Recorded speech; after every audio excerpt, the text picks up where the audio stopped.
I'd recommend anyone watching to go to fight classes. There's nothing wrong with getting punched in the face. Like, it's good to learn how anti-fragile you are. Especially in a class. No one's gonna kick the fuck out of you in a class. You're gonna be fine. You're not gonna get badly hurt. Even if you get a black eye, who cares? It's gonna heal 3-4 days. Like, I think it's good for every man to just go and get punched. If you're a human on the planet has experience, it's good to know what it feels like to be woke. Go take it. So I recommend everybody go out there, at least hold your licks a little bit. It might save your life one day.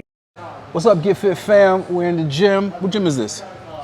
PSD, Peninsula Self-Defense. All right, we are in San Francisco. We got my boy Reese, Coach Reese in the background. And what's your name, brother? Micah. Okay, Micah. Yeah. So we got this young brother, Micah, right here. Go ahead and tell him your age and where you from. So I'm 16, and I'm from Palo Alto, California. A couple cities down. We're in Redwood City right now. Okay, perfect, perfect. Yeah. All right, so I just wanted to talk to the young brother a little bit about his experience with fighting, taking self-defense classes, and what it's done for him as a young man. So tell us, how long have you been active in this sport? So I've been doing it. I think I started around my 6th grade. So, and I'm a junior in high school now. So. Okay, what got you started? Like, how did you come across it? I dealt with like some like people at school, like bullies and stuff, and I thought like, you know, going through for like the rest of my life, it'd be like beneficial for me to know how to defend myself. Okay, so hold on. So at what age did you first start experiencing bullying, and what was the nature of the bullying? Was it more verbal? Was it physical? Was it more than one person, just one person? Give us a little bit of context. So my like first, probably when it like got like pretty bad, was 6th grade for me. So I was about 11, and yeah, it was like verbal and physical, and you know, and at the time I was like I can't really like defend myself. So you know, I was like and I always I used to come here like as a kid to do jiu-jitsu with Eric. He's the person that owns the place, and so like I was always kind of into like that martial arts, but you know, now I kind of like actually needed it. So you know, I went over and looked for a boxing coach, and that's where I met Coach Grover. Okay, awesome. So this wasn't something that somebody suggested to you. You kind of just already naturally knew the solution is I got to learn how to handle myself, basically. And I came in and I did a little interview with Coach over there, and we kind of like just talked about my situation and why I started, because he always likes to know like why you're fighting. You know, he won't train you if you come in saying I just want to beat people up. So we focused on like the movement elements of boxing and kind of like getting away from your opponent and like kind of like just moving around so they can't get to you. When you first started feeling a little bit confident that you could handle yourself, you'll handle these situations, about what age did you start feeling like I wish somebody would test me at this point? So I'd probably say, well, the funny part is like, the more you learn, the less confrontational you become. Yeah. So like my coach always told me like never fight, and probably like about 2 years in, my coach was like, yo, if you hit somebody, you're really gonna hurt them. He gave me some of like his own experiences with like fighting, and basically told me like all the like, you know, the parts that, you know, the bad parts about fighting. You know, there's always the, oh, I won the fight, and then there's, you know, the legal side of it. So you know, I like probably 2 years in, you know, I got the confidence, but I probably became less confrontational than I was in 6th grade, just because I was like, you know, I'd rather walk away than, you know, deal with it. Exactly, put the hurt on somebody. Yeah. Yeah, it's kind of like Jordan Peterson saying that men need to be dangerous. If you're not dangerous, learn to become dangerous. But then with that, learn how to control that. Yeah, exactly. But you want to be dangerous. You don't want to not have the capacity to be dangerous. You just want to be able to control it. Exactly. It's very important because as a man, you do have a capacity for destruction, and it's better that we're familiar with that power. You need to be familiar with it, comfortable with it. Yeah. That way we know when and when not to bring it out. You got to harness that. Yeah. So I'm going to give you the opportunity to give advice to some guys that are most likely going to be older than you. But the reason why I wanted to have this conversation is because I run into a lot of guys that they're grown men and they lack this type of basic confidence that they can handle themselves should there be a threat of violence. And I'm not talking about, oh my God, somebody has a gun. What was I supposed to do? Oh, he had weapons. What was I supposed to do? No, I'm talking about regular, in the supermarket, in the nightclub where you know people were patted down, in the airport, you know people don't have any weapons, but they're still avoiding confrontation. They're avoiding any type of physical altercation or any type of conflict with another man, to the point where they're compromising themselves because they're terrified should it escalate. And that terror is coming from the fact that they probably never had a fight in their life, or they never won a fight in their life, in which case it probably wasn't even a fight. They probably just got bullied or punked. So I'm going to give you this opportunity because I think you were a little bit ahead of the curve. I think you caught on to that solution a lot younger than most guys do nowadays. In my generation, it was normal that once you kind of got to like middle school, if not already, you have already dealt with bullying and already knew I'm gonna have to fight. I'm gonna have to, stand up for myself. This generation, it's like they make it to 30. Never having this epiphany that maybe I should just come to a gym, a dojo, whatever, and learn how to fight. So what advice would you give to a guy of, I'd say any age, that doesn't feel comfortable and confident that they can defend themselves in a one-on-one type of scenario? So I'd say, I think it's really good for everybody to learn the basics. But, for like, that's like not, I mean, it's open to everyone, but, like you can self-train, or you can look stuff up. But I'd honestly say self-train. I think it's crucial to know like some sort of self-defense. It's helped me in my time, so it would probably help other people. Right. That's at least being comfortable taking a punch and throwing a punch. It's not the end of the world, guys. You don't have to be professional or anything, just Well, I think one of the things that was meaningful to me was learning it's okay to lose a fight. I think a lot of guys are terrified to get beat up or terrified to lose a fight. And I learned at a young age that that's not what you should be avoiding. What you should be avoiding is being taken advantage of, not standing up for yourself. Anything that's cowardly is what you should be avoiding. I felt much better the times I fought and lost than the times that I didn't fight at all. Exactly. You know what I mean? And I'm not saying you always need to fight. I'm saying when someone is pushing you to that point where they're breaking the boundaries, they're actually physically touching you or something like that, at that point in time, you have to defend yourself. Right, you got to defend yourself. You got to get in there, because what happens is a lot of times you could be letting this person take advantage of the situation, and chances are they wouldn't even beat you. That's the crazy thing. When I was started to confront bullies, I realized a lot of them actually couldn't fight. Yeah, that's my freshman year of high school. I had fought him with seniors, just because it was like a whole bullying situation. They just thought because they was bigger than you, they had to win already. So a lot of times they can't even perform. It's kind of like with girls. Some people will tell you the less attractive girls are usually better in bed. Oh, you're too young for that. But sometimes that's the case, because that girl has to kind of close the gap. You know what I'm saying? The pretty girls are starfish because they don't got to do anything. The guys are going to keep calling them anyway, right? So anyhow, guys, learn how to defend yourself. I don't know about the self-teaching stuff. I think you should go to a professional.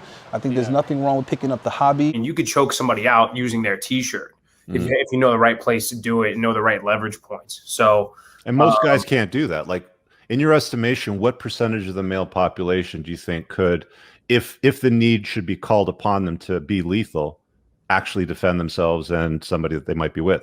Less than 10. I'd say between 5 and 7, if not less. And I mean, you seem to enjoy it. You've been investing a lot into it. I just think it might not fully be open for everybody. So, and I mean, it keeps you fit. It keeps you fit. Great workout. Let's talk a little bit about what does it do for your mind? What does it do for your sanity? So, I think would you say just like the overall sport, or like the knowing how to defend yourself? I mean, you could kind of speak on a little bit of both, but I mean, how would you feel if you couldn't train for a week? Like the gym was closed or whatever reason, like you couldn't work out for a week. Yeah. So, for me, I'm in here once a week. And so every now and then, I have something to cancel, or coach has something to cancel, but I stay active every other day of the week. And so on days where I don't go either to the gym or here, or, you know, go out and just play sports, I just like, I can't stand still. I can't like focus. It's something, it like kind of calms me down. And I don't think that's always been the case for me. But as soon as like when I got like used to being active, used to, you know, being in shape and stuff, when you don't do it, that's when you feel really bad. Feel like shit. Yeah, you feel The natural state of things is being active and getting those juices flowing. So as far as video games, like TV, stationary things like that, how do you think they compare?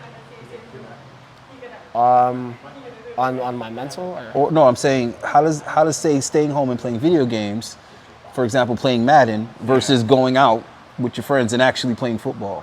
Yeah, big difference, obviously.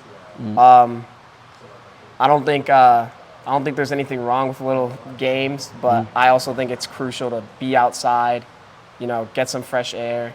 I think like for me, I'm like a person where I have to be outside. I have to be talking to people. If I'm inside, even just playing the game, it doesn't matter if I'm talking to people I know. I like go crazy. Like COVID for me was like the worst because I just can't. So, you know, in my personal experience, I would say no to the games. Like I play my games indoors. In moderation, but, yeah, but you know, that's after I'm outside. That's after I play. Shit, we used to hook up the video games outside. I don't know about this generation. We used to have the extension cords. We used to bring the video games outside, bring the TV outside. That's not us, bro. People be playing on their desktop now. Yeah, it was different. We used to have block parties, though. I don't know what's this generation. You guys are missing out, man. So as far as ladies are concerned, you prefer to meet women in person or online?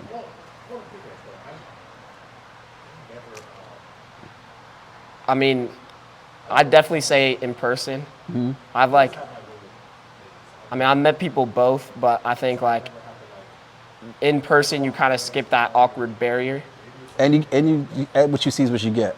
Yeah. you can expect it for yourself. Online you don't even. Yeah. Sometimes you don't even know who you're talking to. Well, the amount of filters that they're using nowadays, good lord, bro. It's rare that when you meet her, she looks like she did in the pictures. Yeah. So. I just ask you that because this generation is like, I don't know. I don't see them cold approaching and talking to women in person. So it's a lot of Snapchats. Yeah, because this guy's young, bro. He's only 16, so you're actually younger than the group that I usually am speaking to. They're usually guys in their 20s, and it's so different than when I was young. So you seem to be doing a lot of things still that we used to do when we were kids. Yeah. So I appreciate that. All right, guys. I hope he motivated you to go out there, get your kickboxing on, get your karate on, get your boxing on, your MMA, whatever, guys. Add it to the repertoire. Get off the game, get some fresh air. Yeah, man. I mean, come on, man. Make time for it. Because I mean, if you're training, you know, she was saying she trains 1 to 2 hours a day, you know, 4 or 5 days a week. I mean, that stuff adds up. Yeah. You know, so you're getting a lot of exercise. You're getting real comfortable with your body. You're getting really coordinated. You're creating those neural pathways. So I mean, come on, bro. You know what I'm saying? It doesn't hurt you to get better at throwing punches and kicks. Yeah. Even if you ain't gonna go out there and beat people up, at least you're getting a great workout and you're getting comfortable using your body as a weapon, right? Yeah. All right, man. Appreciate your time, bro. Keep doing what you're doing. Keep expanding and growing. When I talk about learning combat sports, and pick something, boxing, Krav Maga, jiu-jitsu, I don't care, karate, like whatever it is that you like, pick something and just go do it. Because as he just stated, and I'd estimate it's probably about the same, probably about 90% of the population doesn't know how to fight. Okay. Yeah, they've got no idea what they're doing. They'll talk about it, but they don't know how to actually fight and be lethal. And guess what? You have an air of confidence around you when you know you can fuck somebody up.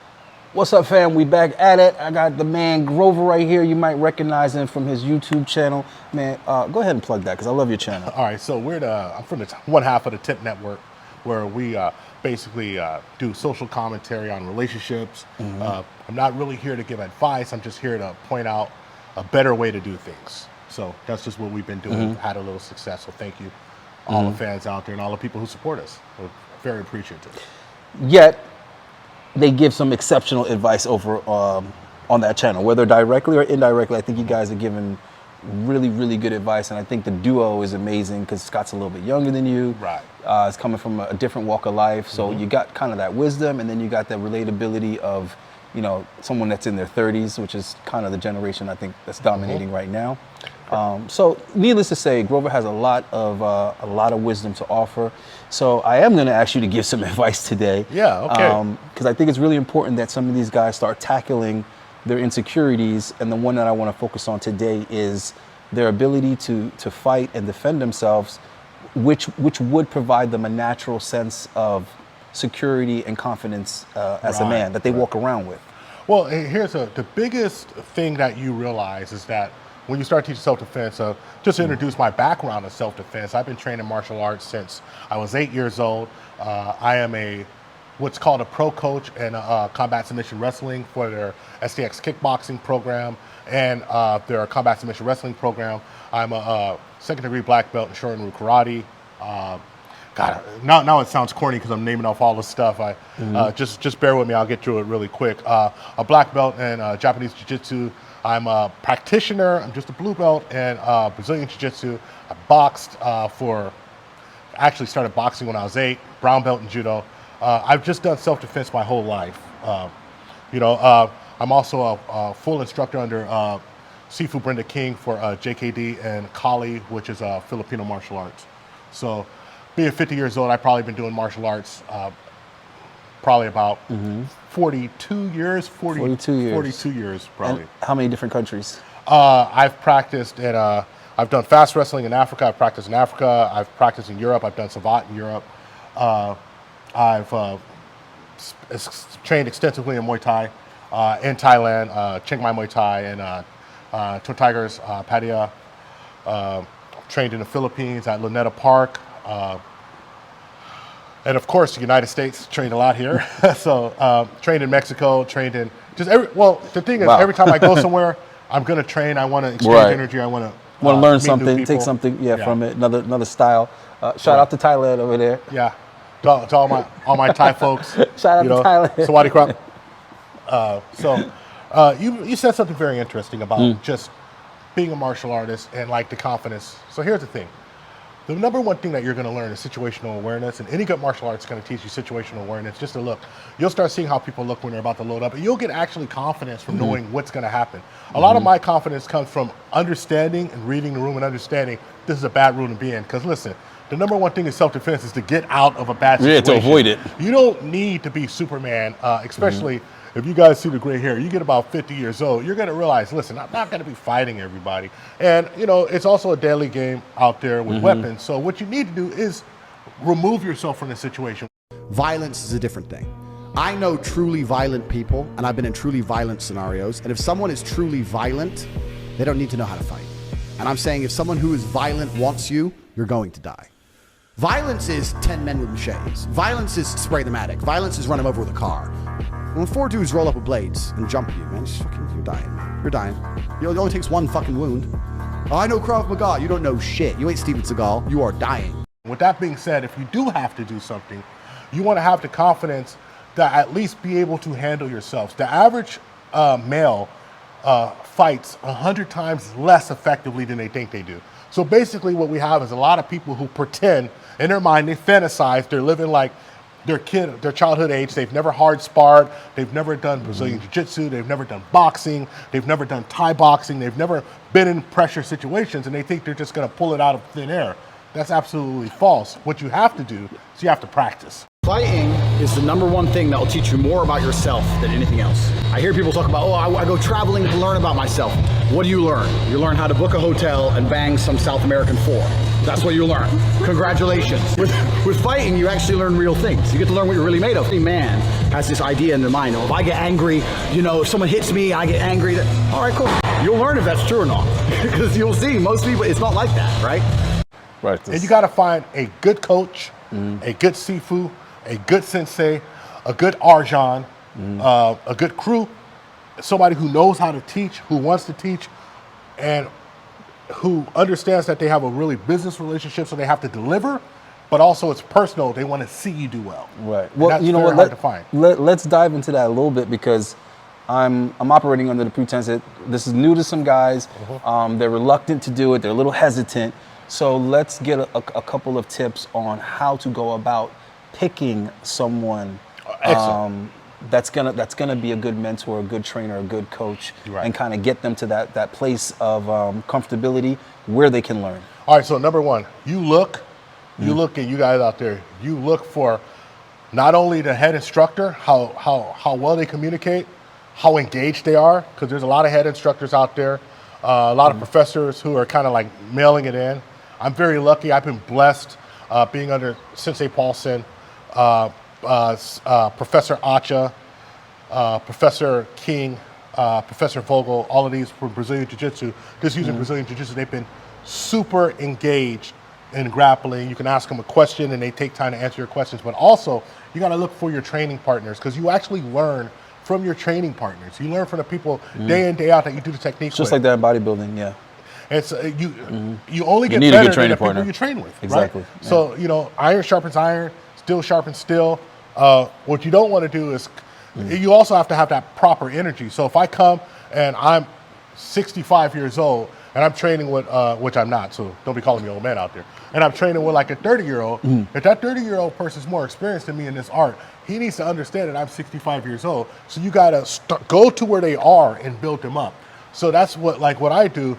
You just see me train a young man, and we're training him in striking, but I went to where he was, and I built him up, and we've been working this way since he's 11. He's 16 now, and so he's avoided a lot of issues. He was actually in the news, which I didn't tell you about, but he was jumped by 11 people, and he survived by footwork, keeping his head on a swivel, and getting out of there. So understand, this is bad, start moving instantly, so by the time they converge on him, he has a way out. And so all of this stuff is just what your instructor should be teaching you. This is coming from a kickboxer. I'm a kickboxer, and even I know that as amazing as my kicks are, they're pretty much useless in most cases of the street. I mean, in a club, I can't really kick. If I have jeans on, I can't really kick. If I slip on grass, it's a big, big mistake. I probably wouldn't kick in a street fight. It's happened 1 or 2 times to the groin, but in general, I don't kick. I use my hands and I win. In fact, boxing is the best for this reason. And also, I got to tell you guys the honest truth. All of this training doesn't guarantee you won't get got. Of course not. Because life is really uncertain. I've seen people who just a great street fighter, and I've seen somebody who's been boxing in a gym for 15 years, and that street fighter knock him out. Kimbo slice anybody. You come up against somebody who has hands, and you go into their arena, you got to be careful. So that's why, number one, avoid the conflict. Avoid it altogether. Yep. All right, well, sounds good, guys. Hope we motivated you to get out there and start tackling some of your insecurities. Yeah. And if one of those insecurities on the list is a fear of conflict, a fear of confrontation, we got to do something about it because you can't just close your eyes and pray things away, and you can't go around letting people take advantage of you and fold you up like a lawn chair either. And let me say one thing. Don't wait until something happens to get training. It's too late. Too late. Train before it happens. The biggest problem we have in this country is that we are a bunch of armchair quarterbacks telling people what they should be doing without trying to do it. Let's get yourself into some type of training if that's what you feel like you need to do. If you feel like you're in that situation, boxing, Thai boxing, Brazilian Jiu-Jitsu, wrestle in high school if you have to. It's long overdue really because free. it's long overdue. Get yourself in better shape. Hey, come here for a second, look. Because she's who's inspired me to say, you know what, let's go to the gym and make a video. Because she's one of the many girls that I see nowadays. Go ahead, introduce yourself. Introduce yourself. Hi, my name is Ailada. Sawadee ka. Where are you from? I'm from Thailand. Okay, Thailand. So it could be genetic, why she already has an interest Thai boxing. in Thai boxing. But, like when I'm on the gram and stuff, I see so many young, beautiful women that are so comfortable in the gym. They're so comfortable sparring, hitting the bag. They got so much coordination. And I'm just like, how is it that I feel like there's a greater percentage of young women nowadays picking up the martial arts as a hobby than there is guys? And I'm like, Trade secret. Trade secret. My best students have been women. they pick up choreography well. They pick it up, and also they don't try to overstrength it. They understand technique better. Right. Like just as a guy, you want to use your assets. That's the problem I have when I'm sparring. Yeah. My guy's like, dude, can you stop hitting so Yeah, hard? yeah, Focus on the movement. Stop focusing on the power. Exactly. It happens. Like I see people like I'll be sparring with somebody and I'll be like, bruh, we're not fighting. Yeah, we're not fighting. He's like, bro, relax. Check this out. You're not gonna win. And so, He's like, if we were fighting, you'd be on the floor already. And a lot of times, a lot of ladies don't have that energy. Some do, but a lot of them don't. So that's just one of the trade secrets. And anybody will tell you that. So there's are people out there. Oh, he's just caping. Nah, I'm just telling you experience. No, it's not caping because the reason why it's an issue to me because I'm always trying to be like realistic. Yeah. And I'm like, yo, she's hot. I cannot see myself approaching her if she can spar better than me. Well, I already know it's not gonna happen. Think about it. If you see a girl, she's into bikes and whatnot, and you don't even ride motorcycles, don't even say anything. It ain't gonna work. When you see girls in the gym and they're into fitness and you don't work out, yeah, bro, it's never gonna happen. I will say this though, men have an equalizer, which is muscle mass and strength, and so it's. I always say, let's not fool ourselves about in the heat of the conflict. Men have natural advantages in density. However, I do know some ladies who can really effectively damage you and leave. Yeah, submit. They'll submit you real quick. She's gone. Yeah, she's gone. Yeah, and then what I'm saying is you don't want them to have more technique. Yeah. Because in my mind, I already know if I hit her one time, she's out cold. Exactly. But the point is she has more footwork, she has more coordination, she has more combinations. So what I'm saying, guys, is do not let women beat you to the punch. Do not let a woman be more comfortable at the shooting range than you.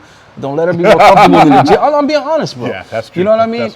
Even when it comes to things like cooking, yep. I want to be able to put my foot in it, but I'm gonna let her do it more often. Well, but should I get on the pots and pans, I'm gonna even outperform you in cooking. You want to have a core competency in something. Right. That's what I always say. Right. So, Listen. Don't let the women beat you, bro. Don't let them beat you. I see women doing their own oil changes and everything now. And I'm like, what is this world coming to? Not my wife. All I'm saying is I'm seeing them posting it on the gram. It could be because I follow more women than dudes. Yeah. But all I'm saying is when I'm looking on the Explorer page, every time I get on the gram, I see more and more women doing activities that are supposed to be male dominated. I'm not saying they are. I'm just saying don't let her be more comfortable defending herself, whether it be with weapons or with her body, than you. That should be motivation enough. If I see a chick sparring, I'm like, yo, let's get it. Let me find a coach. Yeah. Well, look, man. Thanks. Yeah. It's good that you appreciate pulled you up. as always. Hey, man, if you're not subbed to the channel already, go ahead and shout out the channel one more time. Tip Network. Network. Sub to the Tip Network. If you're in the Bay Area, you're looking for some help with self-defense, guerrilla combatives. I'm on Instagram, and I teach either privately at your home or at a gym in Redwood City Peninsula Self-Defense. Salute. Let's go get fat. The baseline of masculinity as a whole is the thing that makes a good man a man is that he does what he doesn't want to do. He doesn't want to work and he works anyway. He doesn't want to go to war and he fights anyway. He doesn't want to get up, he gets up anyway. That's the whole point of it. We didn't want to die in the Titanic. Guess what happened? We died in the Titanic. You can't sit there as a man and say you don't feel like it. You're not allowed to not feel like it. You're supposed to do it anyway, regardless.